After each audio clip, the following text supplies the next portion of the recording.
우리는 여호와께로 돌아가야 될 줄로 믿습니다. 하나님께 돌아가야 됩니다. 왜 그럴까요? 오늘 설교 제목처럼 은혜와 진리가 충만하시기 때문입니다. 미국에서 어느 추운 겨울날 있었던 일이라고 합니다. 젊은 자동차 정비사가 포드 중고 자동차를 사가지고서 자기가 잘 수리하고 잘 이렇게 만들어서 새 차처럼 사용하고 있었습니다. 그런데 그 차를 몰고서 출근길을 이제 가고 있었는데 얼마 못 가서 엔진이 멈춰버린 겁니다.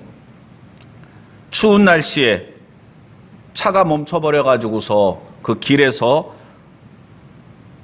차를 고치고 있었습니다. 아무리 원인을 찾아보려고 해도 찾을 수가 없었습니다. 그때 마침 세단차 한 대가 지나가다가 옆에 딱 멈췄으더니 한 노인분이 내리신 겁니다. 그리고 그 노인분이 도와드릴까요? 그렇게 물었다고 합니다. 그때 이 젊은 정비사가 됐습니다. 괜찮습니다. 제가 이래봬도 1급 자동차 정비 기술자입니다. 그리고 노인의 호의를 거절하고 그리고 자신만만하게 차 이곳저곳을 만지면서 고치려고 했습니다. 그러나 상당한 시간이 지났는데도 차를 고치지 못해서 그냥 진땀만 흘리고 있었습니다. 그때까지 가지 않고 있었던 노인이 그 젊은 정비사에게 내가 한번 봐보겠습니다. 그러더니 차에 와서 엔진 여기저기를 만져보는 것입니다. 그리고 그 젊은 정비사에게 자 이제 차에 들어가서 시동을 한번 걸어보세요 그랬습니다. 정비사는 미심쩍은 얼굴로 차에 들어가서 시동을 걸었습니다. 그런데 이게 웬일입니까? 그동안 아무리 노력해도 꿈쩍도 하지 않던 자동차 엔진이 움직이기 시작하는 겁니다. 차가 시동이 걸려요. 정상적으로 차가 고쳐진 것 같습니다. 깜짝 놀란 정비사가 노인에게 물어봤다고 해요. 어떻게 이 고장난 곳을 금방 찾아내셔서 고치실 수가 있었습니까? 그때 이 노인이 웃으면서 했던 말이 내가 바로 이 자동차를 만든 헨리 포드입니다. 그렇게 얘기를 했다고 합니다. 진짜로 있었던 일인지는 잘 모르겠습니다. 근데 이 헨리 포드라는 사람이 진짜 그 차를 만들었기 때문에 누구보다 자동차 1급 정비사보다 차를 잘 알고 쉽게 고칠 수 있었을 것이라고 생각할 수 있습니다. 우리가 왜 하나님께로 돌아가야 됩니까? 하나님께서 우리를 만드신 분이기 때문입니다. 우리의 삶이 고장났어요. 병들었습니다. 문제가 많습니다. 어디에 가서도 해결할 길이 없어요. 내가 아무리 몸부림치고 발버둥 친다 할지라도 오히려 문제가 커지고 더 복잡해지기만 합니다. 근데 하나님께 나아가면 하나님께서 우리의 아픈 곳을 고쳐주시고 우리를 새롭게 하여 주시는 줄로 믿습니다. 오늘 설교 제목처럼 하나님께는 은혜와 진리가 충만합니다. 그런데 여기서 은혜가 무엇입니까? 헬라어로 카리스라는 단어입니다. 한번 따라해 주세요. 카리스. 이 헬라어 카리스, 우리말로 은혜라고 번역되는 이 말에는 어떤 의미가 있냐면 전혀 받을 자격이 없는 사람이 받는 것을 말하는 것입니다. 노동자가 일을 했으면 노동의 정당한 대가, 임금을 받게 되어 있습니다. 내가 어떤 일에 수고했으면 거기에 대한 보상을 당연히 받게 되어 있는 것입니다. 그런데 아무것도 하지 않았는데 그런 것을 받을 자격이 없는데 받는 것. 여러분, 누군가에게 선물을 받았을 때 그 선물을 받고서 이게 한 10,000원쯤 하나? 그리고 10,000원을 준다면 상대방이 좋아할까요? 선물은 그냥 감사함으로 받는 것입니다. 은혜는 하나님께서 우리에게 주시는 은혜는 자격이 없는 죄인인 인간인 우리가 그런 것을 하나님의 그런 사랑과 은혜를 받을 자격이 없는데 받는 거예요. 그래서 은혜라는 것입니다. 그리고 성경은 그 은혜로 말미암아 우리가 구원함을 얻었다라고 말씀합니다. 우리의 힘으로는 우리의 죄값을 어떻게 갚을 능력이 없습니다. 그런데 예수님께서 우리의 죄값을 대신 십자가에서 담당하시고 죽으시고 부활하셨다는 거예요. 죄 없으신 그분께서 우리의 죄값을 대신 담당하셨다는 것입니다. 우리는 똑똑한 것 같지만 사실은 허당입니다. 저만 그렇습니까? 여러분들은 안 그래요? 얼마나 허당인지 모릅니다. 특히나 저 같은 경우는 아내가 뭘 까먹고 좀 그래요. 그러면 아유 당신 그거 또 까먹었어. 그러면 조금 있다가 여지없이 저도 뭔가를 까먹어요. 뭔가를 실수합니다. 누가 누구를 뭐 말할 자격이 없습니다. 왜요? 우리는 다 허점투성이, 실수가 많습니다. 누구를 비난할 만한 그런 깨끗하거나 잘난 게 있는 사람들이 아닙니다. 그런데 우리들은 저마다 착각하며 살아갑니다. 뉴스를 보면서 어떤 범죄 행위가 드러나서 뭐 끌려가는 사람들을 보면서 비난합니다. 정치가들이나 사회 지도층 인사들이 잘못한 것을 보면서 아이고 저런 사람들 때문에 나라 꼴이 이 모양이라고 비난들을 합니다. 그런데 그런 비난을 하는 우리들은 그럼 깨끗합니까? 우리는 그들보다 더 낫다고 자신 있게 말할 수가 있습니까? 아니거든요. 그런데도 우리는 착각합니다. 하나님의 은혜가 아니면 살 수 없는 존재인데 하나님 없이도 얼마든지 살아갈 수 있다고 자신만만해하는 것이 인간들의 모습입니다. 코로나로 인해서 작년부터 올해까지 계속 우리의 삶이 엉망입니다. 뭐 위드 코로나 그래가지고서 좀 이제 우리의 생활이 좀 나아지겠거니 했는데 또다시 확진자가 많이 늘어나서 다시 위드 코로나 취소되고 방역 지침이 강화되고 그래서 식당이나 이런 데서 연말인데도 불구하고 단체 손님을 맞이하지도 못하고 뭐 4명 이상 식사할 수 없다 뭐 이런 식으로 얘기들을 합니다. 참 어렵습니다. 코로나에 걸릴 때 어떻습니까, 여러분? 우리는 자꾸 양을 따집니다. 그래서 내가 그래도 이렇게 착한 일, 이렇게 좋은 일도 많이 하니까 이렇게 한두 가지 좀 잘못한 거는 좀 눈 감아줄 수 있지 않냐. 그래도 이 정도면 좀 깨끗한 것 아니냐라고 우리는 생각하며 살아왔는데 코로나에 걸리는 사람들, 코로나에 바이러스가 많이 침투해서가 아니라 아주 극소량 조그만한 것만 우리 몸에 들어와도 여지없이 확진 판정 받게 되고 또 연세 많으신 분들은 치료도 잘 되지 않는 그런 일이 벌어집니다. 물컵에 한 방울의 독만 들어가도 그 물은 마실 수가 없습니다. 그런데 우린 죄에 대해서 너무나 둔감합니다. 우리의 삶에 대해서 우리 스스로 그래도 내 인생 이만하면 한 90점은 아닐까? 80점은 아닐까? 그래도 내 인생은 낙제가 아니지. 착각합니다. 다 도토리 키재기입니다. 우린 다 똑같은 죄인입니다. 예수님이 아니면 소망 없이 살아갈 수밖에 없는 그런 인간들입니다. 예수님 믿은 지 10년, 20년 됐으니까 그래도 이제는 내가 교회에서 어떤 직분도 갖고 있으니까 이제는 우리가 선한, 깨끗한 그런 사람들이 됐다고 자신할 수 있습니까? 목사인 저도 2021년 한 해만 돌아봐도 얼굴이 화끈거리고 참 쥐구멍이라도 들어가고 싶을 정도로 부끄러운 일들, 순간들이 많이 떠오릅니다. 그렇기 때문에 성도 여러분, 우리는 우리의 참 소망은 내게 있는 것이 아니라 하나님께 있음을 고백하며 하나님께로 나아가야 됩니다. 하나님께로 돌아갈 때 우리에게 참 소망이 있는 줄로 믿습니다.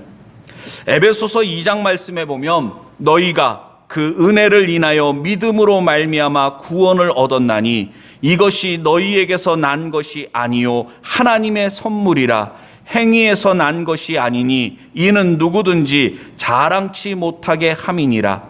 우리는 그의 만드신 바라 그리스도 예수 안에서 선한 일을 위하여 지으심을 받은 자니 이 일은 하나님이 전에 예비하사 우리로 그 가운데서 행하게 하려 하심이니라. 아멘. 성도 여러분, 우리가 하나님의 은혜로 말미암아 값없이 구원함을 얻었습니다. 하나님의 자녀가 되었습니다. 그런데 신앙생활을 하다 보면 어떤 생각이 드느냐면, 야, 내가 그래도 염치가 있지.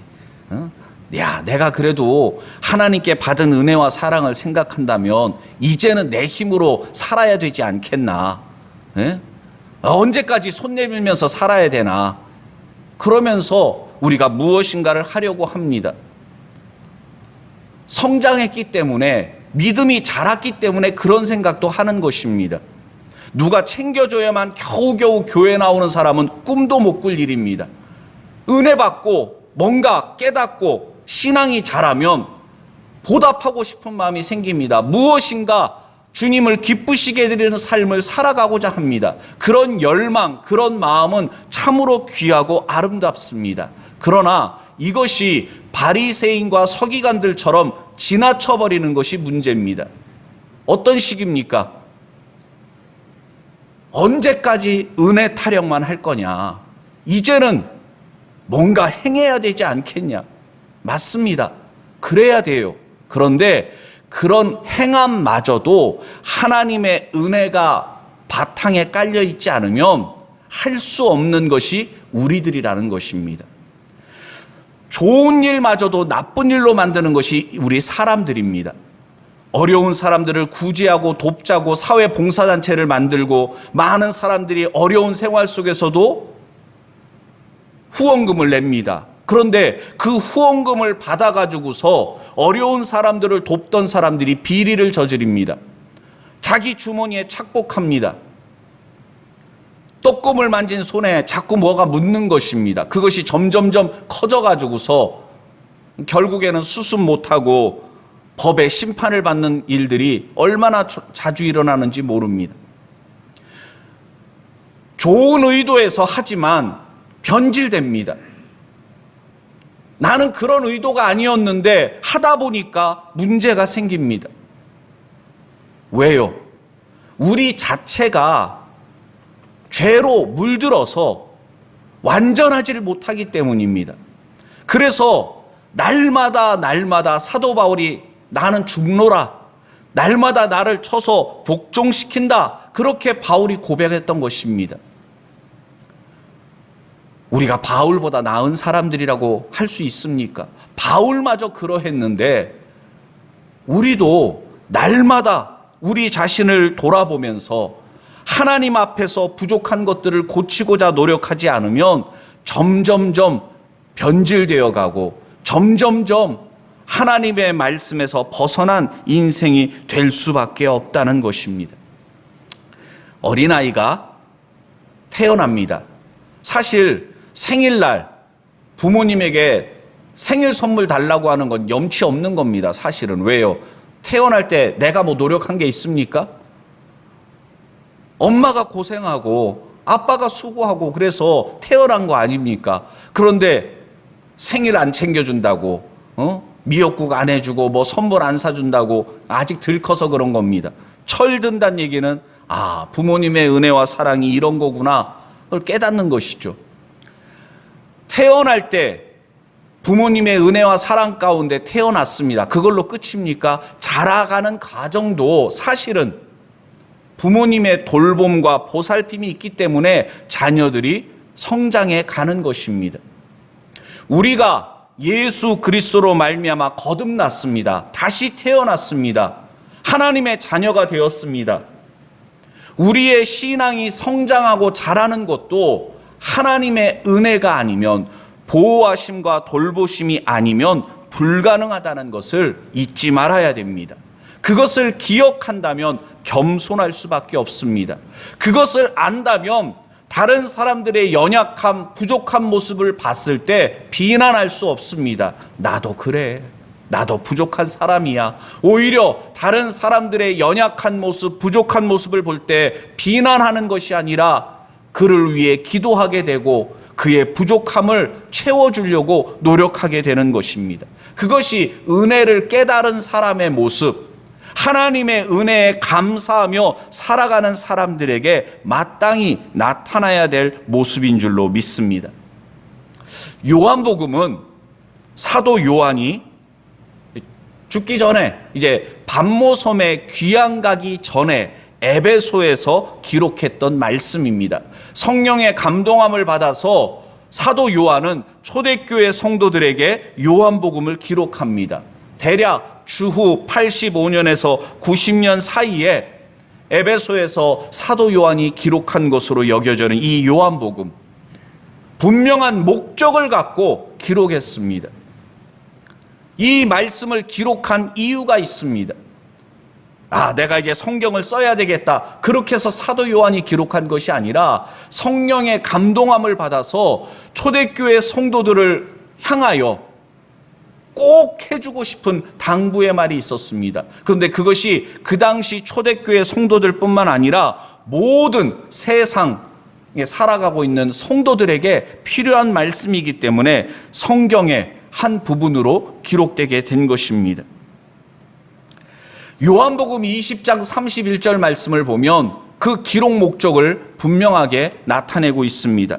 오직 이것을 기록함은 너희로 예수께서 하나님의 아들 그리스도이심을 믿게 하려 함이요 또 너희로 믿고 그 이름을 힘입어 생명을 얻게 하려 함이니라. 아멘. 즉 두 가지 목적이라고 할 수 있어요. 이 요한복음을 통해서 예수 그리스도께서 하나님의 아들이심을 믿게 하는 목적입니다. 그리고 두 번째는 그 예수 그리스도를 믿고, 한번 따라해 주세요. 그 이름을 힘입어 생명을 얻게 하려 함이니라. 아멘.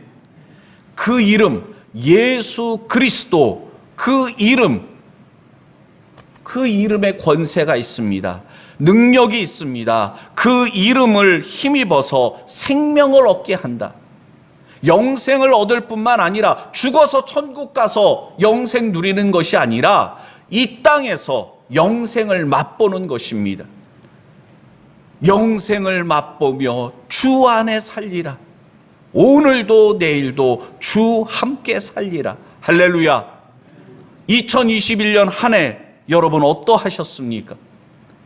예수 그리스도 그 이름의 권세, 능력을 힘입어서 살아가셨습니까? 여러분들 안에 생명이 있으셨습니까? 기쁨이 있으셨습니까? 만약 누군가가 여러분들에게 왜 사냐고 묻는다면 여러분 뭐라고 답하시겠습니까? 여러분들의 꿈, 바램은 무엇입니까? 혹시 만수무강인 분 계십니까? 만약 만수무강이 꿈이라면 이렇게 모여서 예배드리면 안 됩니다. 어떻게 코로나에 감염될지 알 수 없는데, 유튜브 라이브 방송도 있는데 위험하지 않습니까? 그런데 우리가 왜 이 자리에 나왔습니까? 왜 갈급함과 사모함으로 주님의 보좌 앞에 나아갑니까? 우리의 꿈, 우리의 삶의 목적은 만수무강이 아니라 이 세상에서 천년만년 사는 것이 목적이 아니라 그리스도 안에서 세상이 줄 수 없는 참 기쁨과 평안을 누리면서 살기를 원하기 때문입니다. 예수님께서 왜 이 땅에 오셨습니까? 요한복음 1장 14절 말씀 우리가 함께 읽었는데, 말씀이 육신이 되어 우리 가운데 오셨다 그랬습니다. 말씀이 육신이 되었다. 이것은 어떤 선언과도 같은 말씀입니다. 2021년을 살아가고 있는 우리들은 조금은 이해하기 어려운 그러한 생각일 수도 있는데, 사도 요한이 요한복음을 기록할 당시에는 영지주의자들이 있었습니다. 지금의 신천지나 하나님의 교회 같은 이단들이 있었어요. 그들이 주장하는 것이 뭐냐면 이원론입니다. 육은 썩어 없어질 악한 것이다. 영은 선하고 거룩하고 좋은 것이다. 영이신 하나님께서 악한 인간의 육신 속에 들어올 수가 없다. 함께 할 수가 없다. 그러니까 이거 무엇을 부정하냐면 성육신 대신 예수님을 부정하는 것입니다. 그런데 여기 요한복음 1장 14절 말씀에서 분명히 말씀하는 것입니다. 말씀 로고스인 그분께서 육신이 되어 우리 가운데 오셨다. 죄인된 인간들 가운데 거룩하신 하나님의 아들 독생자 되신 그분께서 함께 하신다. 이것이 은혜입니다. 거룩하신 하나님과 우리가 어떻게 함께 할 수 있겠습니까? 우린 자격이 없거든요. 그런데 하나님께서, 하나님이신 그분께서 인간의 몸을 입고 이 땅에 우리 가운데 오셨다는 것입니다. 그리고 우리 가운데 거하시는 그분을 볼 때 그 영광을 보니 아버지의 독생자의 영광이다. 주님 안에서 하나님의 영광을 보았다고 사도 요한은 고백하는 것입니다. 사복음서, 마태복음, 마가복음, 누가복음, 요한복음, 이 중에 요한복음이 제일 마지막에 기록되었습니다. 마태복음은 유대인으로서 그리스도인이 된 성도들에게, 그리고 마가복음은 로마에 있는 성도들을 대상으로, 누가복음은 헬라인을 대상으로, 근데 요한복음은 모든 사람들, 세상 모든 사람들을 대상으로 해서 말씀을 기록합니다. 그리고 사도 요한은 마태복음, 마가복음, 누가복음을 아마 접했을 것입니다. 그리고 그 모든 것들을 묵상하면서 그의 노년에 예수님의 말씀, 가르침, 그분의 삶을 돌아보면서 이 말씀을 기록한 것입니다. 즉 사도 요한은 자기 눈으로 본 거예요. 예수님의 삶, 그분의 행하신 일들, 그분의 말씀을 볼 때 그분은 하나님이셨다. 하나님의 영광을 보았다라고 선언하고 있는 것입니다. 사실 유대인들에게는 결코 받아들일 수 없는 말을 여기서 사도 요한이 하고 있는 거예요. 그게 뭐냐면 은혜와 진리가 충만하더라. 예수님 안에 은혜와 진리가 충만하다는 것인데 이것이 유대인들에겐 결코 받아들일 수 없는 이야기입니다. 왜냐하면 은혜와 진리가 충만한 것은 오직 하나님이시기 때문입니다. 하나님만이 은혜와 진리가 충만하신데 예수님 안에 은혜와 진리가 충만하다 그러니까 예수님과 하나님을 동일시하는 것이거든요. 유대인들은 결코 받아들일 수 없는 이야기지만 예수님을 믿는 성도들인 우리에게는 이 말씀보다 분명한 말씀이 없습니다. 예전에 조선시대 때 어사들이 가지고 다니는 게 있었습니다. 동그란 거. 혹시 뭔지 아세요? 마패라는 것입니다. 그 마패는 그것을 가지고 있는 사람이 어사, 왕이 지명해서 탐관오리들을 잡아내라고 파견 나온 관리라는 것을 증명하는 것입니다. 증표예요. 마찬가지입니다. 은혜와 진리가 충만하더라. 이거 하나님만이 가능한 건데 예수님께 이것이 있다? 이것은 바로 구약에 예언되어진 메시아, 바로 그분인 것을 증거하는 것이구나. 그것을 깨닫게 되는 것입니다. 예수님이 하신 말씀들을 보면 우린 둘 중에 하나를 선택할 수밖에 없습니다. 예수님을 믿든가 예수님을 부정하든가. 왜냐하면 예수님은 중간지대가 없으셨거든요. 애매하게 말씀하신 적이 없습니다. 예수님께서 요한복음 14장 6절에서 내가 곧 길이요 진리요 생명이니 나로 말미암지 않고는 아버지께로 올 자가 없느니라 그렇게 말씀하셨습니다. 우리 한글 개역 성경으로는 내가 곧 길이요 진리요 생명이니 이렇게 번역됐지만 원어 성경으로 살펴보면 정관사가 각각 다 붙었습니다. 그래서 내가 곧 길이다, 내가 곧 진리다, 내가 곧 생명이다. 예수님만이 유일한 하나님께 나아가는 길이라는 것입니다. 다른 길은 없다. 다른 이름을 우리에게 주신 일이 없다 말씀하시는 것입니다. 예수님만이 진리가 되신다는 것입니다. 참 진리 되신 예수님 외에는 없음을 선언하고 있는 것입니다. 요한복음 10장에 보면 예수님께서 자기 자신을 나는 양의 문이다 그렇게 말씀하신 대목이 나옵니다. 한번 따라해 주시기 바랍니다. 나는 양의 문이다. 이게 무슨 말일까요? 우리 입장에서는 나는 양의 문이다? 왜 예수님께서 이런 말씀을 하셨을까? 조금 이해하기가 어려운데 이 당시 유대인들은 그런 뜻이구나 이해하기가 쉬웠을 겁니다. 왜냐하면 그들의 삶 속에서는 쉽게 접할 수 있는 것이었기 때문입니다.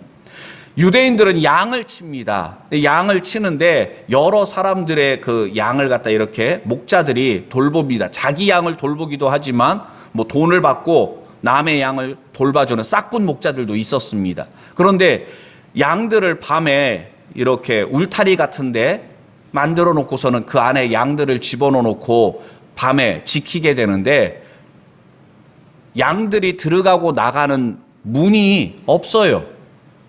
문이 따로 있는 게 아니라 양 다 들여보낸 다음에 목자가 거기를 가로막고 누워서 양들을 지키기도 하면서 잠을 자기도 하고 그러는 것입니다. 양의 문이다라고 말씀하신 것은 예수님을 통하지 않고는 하나님께로 갈 수가 없음을 말씀하고 있는 것입니다. 나는 세상의 빛이다. 요한복음 8장에서 선언합니다. 나는 선한 목자다. 요한복음 10장에서 말씀하십니다.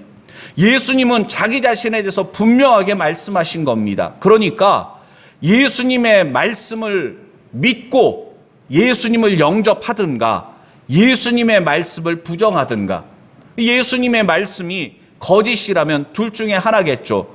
자기가 하는 말이 거짓인 줄 모르고 하는 거짓말.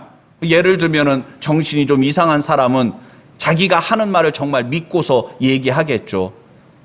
그럼 뭐 미치광이거나 뭐 이상이 있는 사람이겠죠.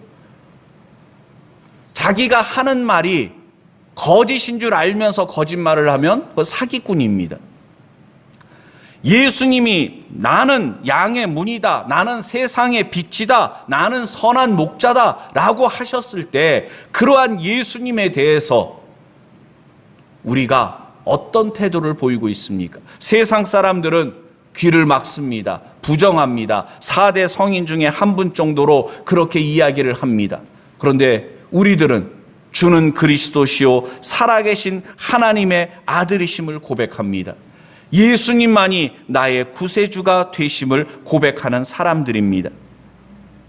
이 믿음이 흔들려서는 안 됩니다. 코로나라든가 여러 가지 어려운 일들이 있다 할지라도 이 믿음이 흔들리는 것이 아니라 오히려 이 믿음을 통해서 예수님을 믿고 예수 그리스도로 말미암아 날마다 소망 중에 살아가는 우리들이 돼야 될 줄로 믿습니다.